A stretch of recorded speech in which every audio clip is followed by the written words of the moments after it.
January 2nd, 2013. Today is Wednesday, and I'm experimenting with this Audacity shit one more time. Well, probably multiple times, see if I can figure it out. I got my free software and my $229 Toshiba computer that's kind of cracked at the corner there. And for my reliable source of internet, I've got one of them little clear modems that you plug in like a USB thing. By all accounts, this might be fancy if it was any other brand, but clear, because it clearly doesn't work. There's no bars. I should have like 5 bars. That's a moot point, I guess. Although, like in this little bullshit rambling session, there are no moot points. A couple of things that I wanted to discuss, if not just to talk to myself out loud, because at the end of the day, even if it's crazy, I really don't need an audience. I can be more than happy with just agreeing with myself. In fact, actually, probably much happier that way. But a discussion briefly that me and a really good Mexican friend of mine were having via fucking Google Chat, which I hate this morning. I only hate Google Chat because I can't pull up my email at my job. I work for the devil, and so the sites are blocked. Certain sites are blocked that shouldn't be blocked. Whatever. At any rate, it pops up on my phone, but it's difficult for me to use this as chat. And my very very very wise Mexican friend doesn't seem to understand that. So we have these really long disjointed conversations on the chat. Uh, that's alright though. I mean, he's a genius, so it's all good. But in one of those chats this morning, uh, he always says something interesting, and I wanted to kind of talk about it a little bit. I may or may not have been discussing how my job made me want to slit my wrists. Uh, I wouldn't go to that extreme. It's just, you're a cog in the machine, and it's a job. It's just a job. So I certainly don't want to slit my wrists. Everybody knows I'd rather go out in a morphine coma-induced or whatever shit. I can't form a cogent sentence. Um, but there's ways I'd much rather go out than slitting my wrists. Thank you. And I don't want to go out at all. I just don't want to have. I don't want to participate in anything that I can't feel absolutely passionate about. I think that life's too short, and we're so caught up in this, these rules, so-called rules that apply. A lot of people, I remember my parents would say to me and still do, people go to work, their jobs, get up every morning going to jobs that they hate. Why? Like, why? Why do that? Well, they have, when you have kids and this and that, you don't have a choice, but we're so blocked into thinking that we don't have any choices that we literally, including myself at least, feel very literally, because it's so real in the minds of the people that there are only a few choices, basically none. No matter what you choose, you're choosing a state of absolute slavery. I mean, you can fucking, really, you can cut it up any way you really want to, and that's just warm and fuzzy and fucking great. To me, you're in denial and you live in, you're like a child in Never Neverland. You can't look around and see that we're actually working to finance our own cage. That's really what it is. Not only do we not have any, a little bit of freedom, we have absolutely no modicum of freedom whatsoever, really. Um, and that's not because it's been all taken away. Although I would say they're like, some people think we're 90% of the way there. I would say we're like 70% of the way there. It's because nobody wants to exercise their freedom, the remaining vestiges of it, at least. Um, Maybe they don't know what that is, what freedom is, or it's too scary. I don't know. But Mexican has some good thoughts on this, and this morning he said, "You, Lionel, you fucking Mexican, you." He said something about, let's see, you, I, and some other folks put our heads together. I'm sure that we can use our banter, comedy, research, and imagination to quote unquote make it some other way that doesn't involve us wanting to slit our wrists. We just need to have something to offer people to use as entertainment, a resource, a type of community for development and exploration. Good talks people want to hear and get into. Good thoughts to challenge people to take new actions and think different. But also, I want to put a lot of fun, interesting stuff out there to help people remember life is awesome, and it's right outside, waiting for all of us. Lots of opportunities and lots of potentials. Just need to start connecting people and linking ideas together and doing more for yourself. Will always. Okay, you fucked up that sentence, bro, but that's okay. Basically, he's talking about joining together with people for projects, podcasts, online places, uh, social events that are educational and intellectual, where you're promoting philosophical conversations, not necessarily forcing anything on anybody, but promoting like a dialogue, like actual, real, not just small talk. But I guess he's talking about dialogue between people. Group projects, which I'm totally into. I have my own blocks against that, but that's only my own anxieties, feelings of inadequacy that I need to get past to start some of that stuff. Life stories, sharing documentary pieces, and in-depth interviews with interesting people.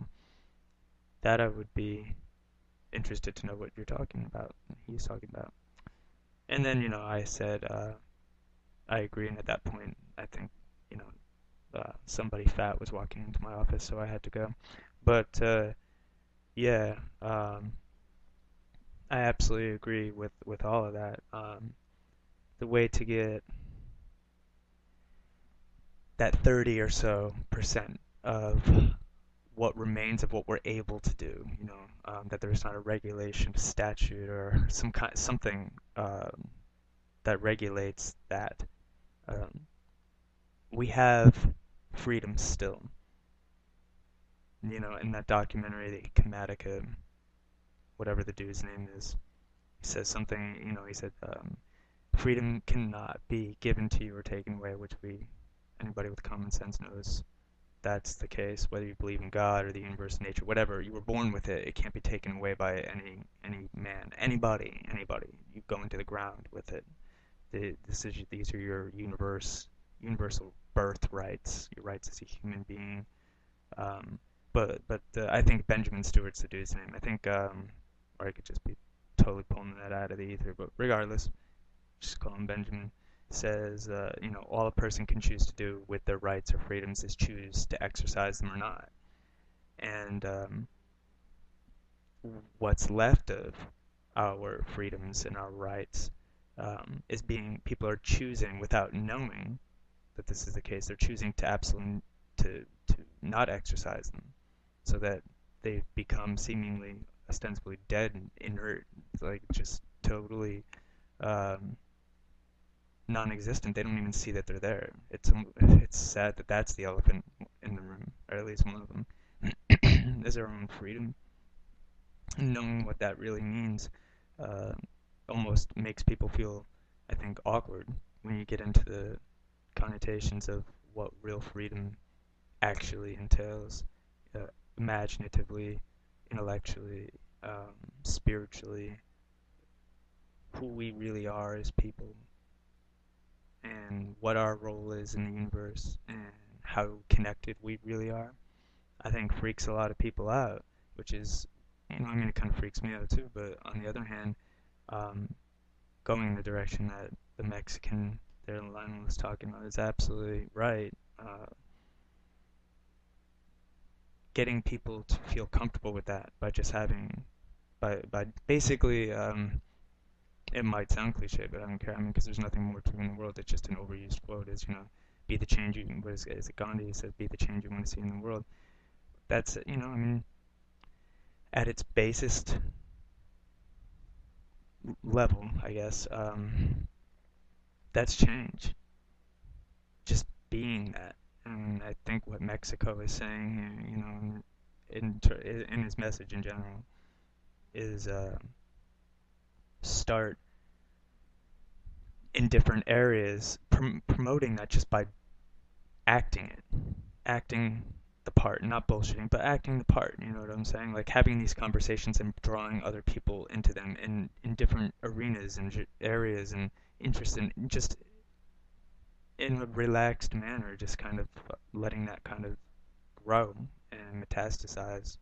That word has negative connotations, but that just means like spread everywhere into every, you know, nook and cranny, every opening, everywhere, every place, every corner of the mind, um, and get people to at least talk and and experience new ideas and gain a comfort level with that way of thinking, at least a comfort level. May totally disagree, but at least, or not understand it, but at least they're developing a comfort level with hearing it by merely being exposed to it.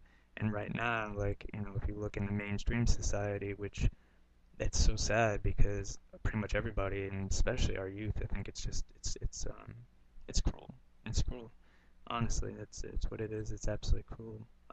They're brainwashed into thinking that this everything about their little thuggish little society, or like, you're either thug or you're the prep or you're the rebel, and we've got this for you. You're the outcast, you're the alternative, whatever the boxes that they put them in. They really believe that that's the majority of people, that that's mainstream, that that's the way that it is, because they're literally it's so fascinating to see it from the outside, and you could never just easily let them know that, in fact, actually, they're living in the dark.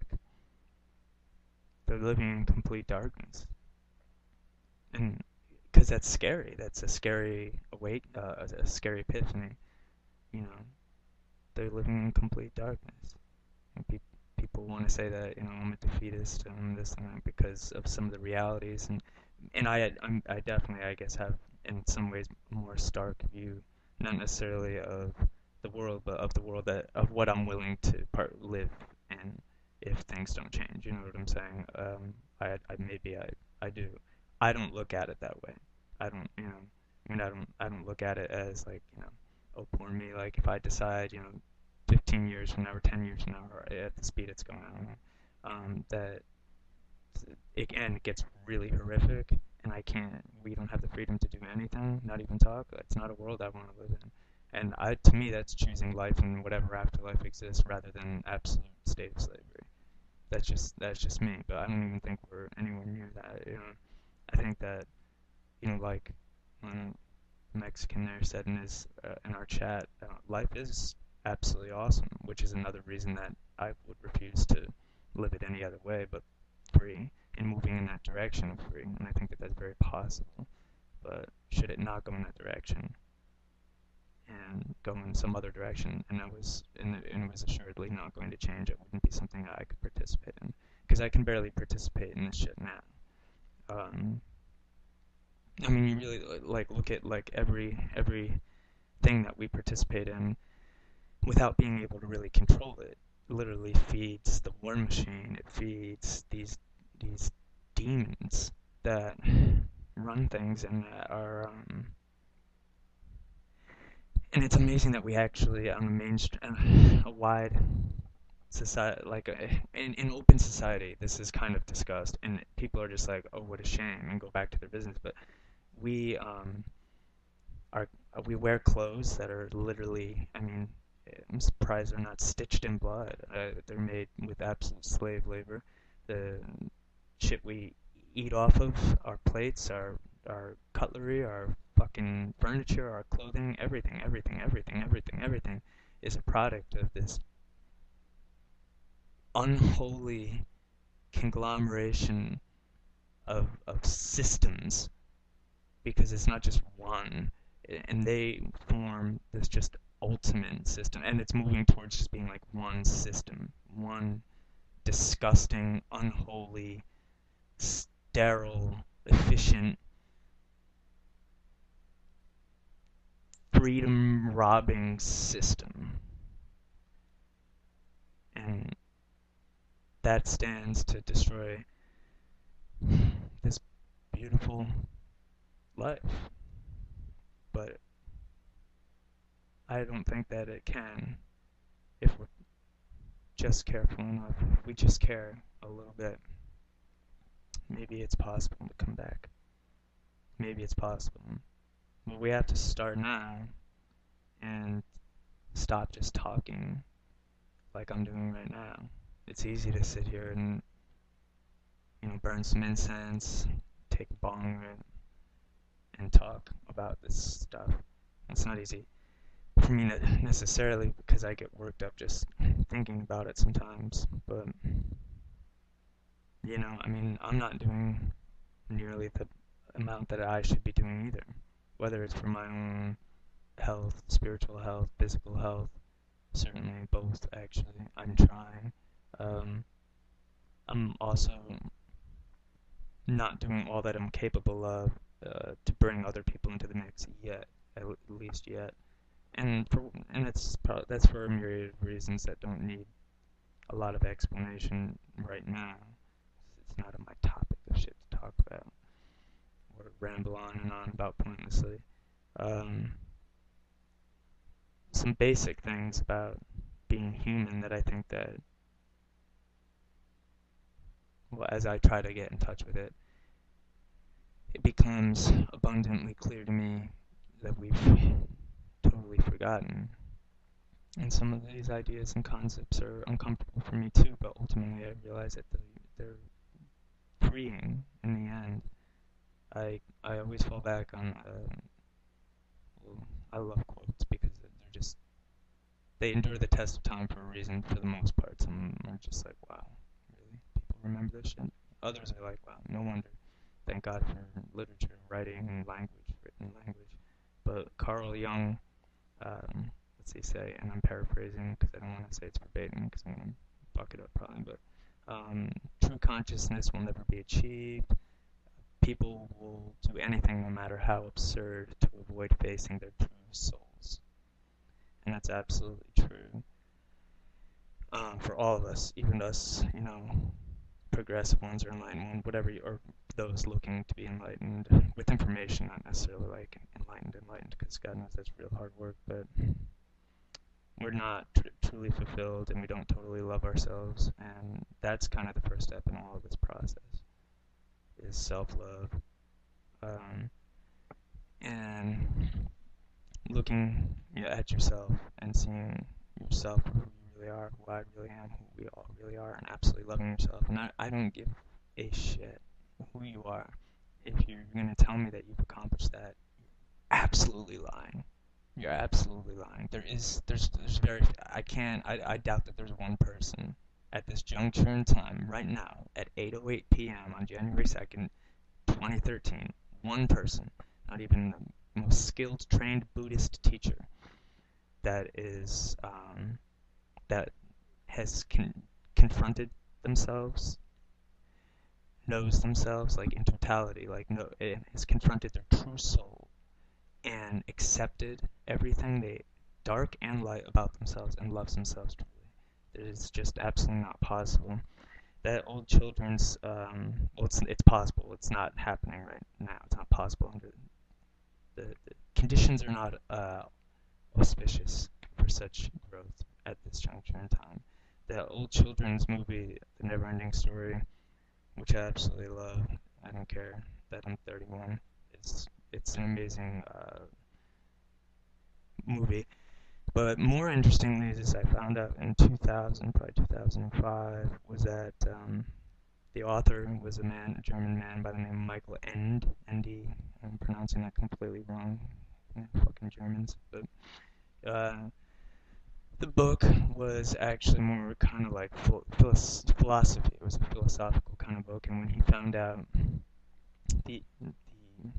how the adaptation came out, that it was more like a children's story, he he was so upset by the film version of his creation that he refused to attach his name to it, which I'm guessing, I don't know this for a fact, but I'm guessing that would mean that there were no royalties involved. So if he was going to get any money for it, he obviously was serious, that he didn't feel that the movie was true to the book. And the book is a lot longer. It's a lot better. That goes without saying. But just like in the movie, except for it discusses it in a lot more detail in the narrative, which is always the case regardless. Couple of things that I always found fascinating was the nothing, which I think is incredible because that's what we see really eating us today. In different documentaries and different individuals have talked about like the death of divinity or separation of self, not knowing yourself. But what is consuming that? And I love the idea of the nothing, and especially in the movie version in the beginning when they're talking to the big rock man there. It's cool as hell. And they were saying something a little whatever Matreyek were saying something about like what was left, was it destruction? Was it, he'd be like, no, that was something, but this was nothing. It was just nothing. They couldn't describe it. It was ineffable, and it couldn't be put to words. It was just a force, an invisible hand, just devouring Fantasia, which is the imagination, the imaginative mind, and that's exactly what's happening. Almost actually has completely happened in modern day, but in the book, as you know in the movie and the book, there's several gates that the Sebastian, the little fat dorky fuck that the story's about, has to go through. And one of them is that he comes up to a mirror where he has to look inside and see his true soul, his true self, and in order to make it through to the other side, he has to love and accept.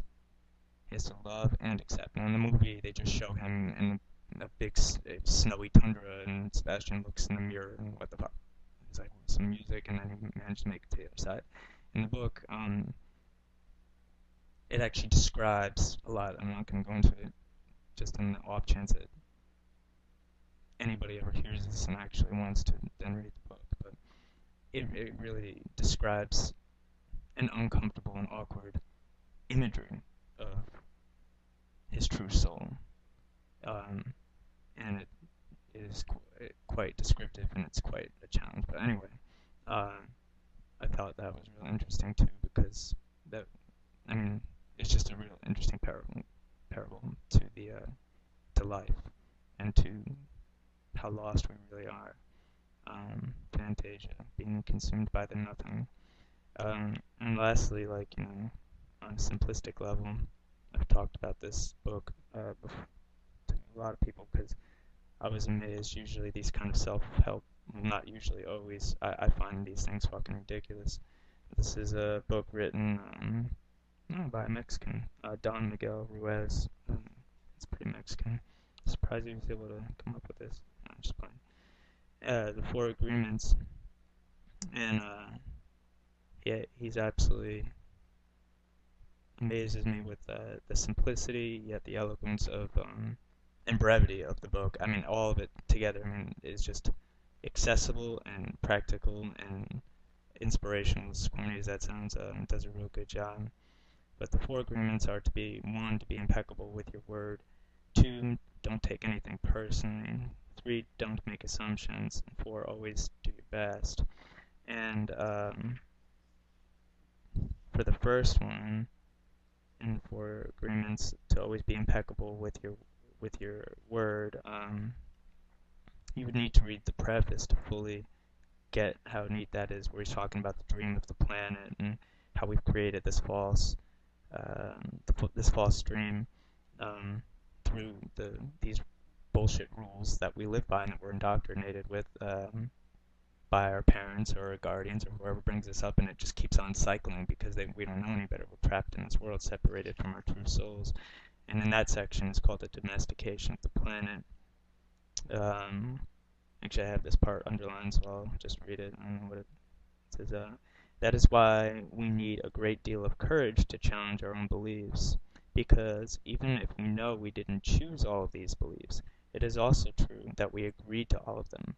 The agreement is so strong that even if we understand the concept of it not being true, we feel the blame, the guilt, and the shame that occur if we go against these rules. That is absolutely true. If anything flies in the face of what we believe to be real based on what we've been taught, it's very uncomfortable to accept. But like I said, the first one is to be impeccable with your word, and and this is such a simple. I'm quoting him, but I just don't know what else to say. Such a simple but such a powerful thing. He says, "What you dream, what you feel, and what you really are will all be manifested through your word." That's consciously or unconsciously. That's. I can't think of anything more true than that. Be manifested through your word. But there's a lot more to it than that, and to give like kind of a brief synopsis, basically, to be impeccable with your word. His little captions, it says, "Speak with integrity, say only what you mean, avoid using word to speak against yourself or to gossip about others. Use the power of your word in the direction of truth and love." The chapter on being impeccable with your word just gives so much more than that, but that's a little synopsis there. Agreement 2, don't take anything personally. It says, "Nothing others do is because of you. What others say and do is a projection of their own reality, their own dream. When you are immune to the opinions and actions of others, you won't be the victim of needless suffering." 3, don't make assumptions. This, I think, is very important too. This and the last one. Find the courage to ask questions and to express what you really want. Communicate with others as clearly as you can to avoid misunderstandings, sadness, and drama. With just this one agreement, you can completely transform your life. And the last one is to always do your best. Your best is going to change from moment to moment. It will be different when you are healthy as opposed to sick. And he means both spiritually and physically. Under any circumstance, simply do your best, and you will avoid self-judgment, self-abuse, and regret. And with that,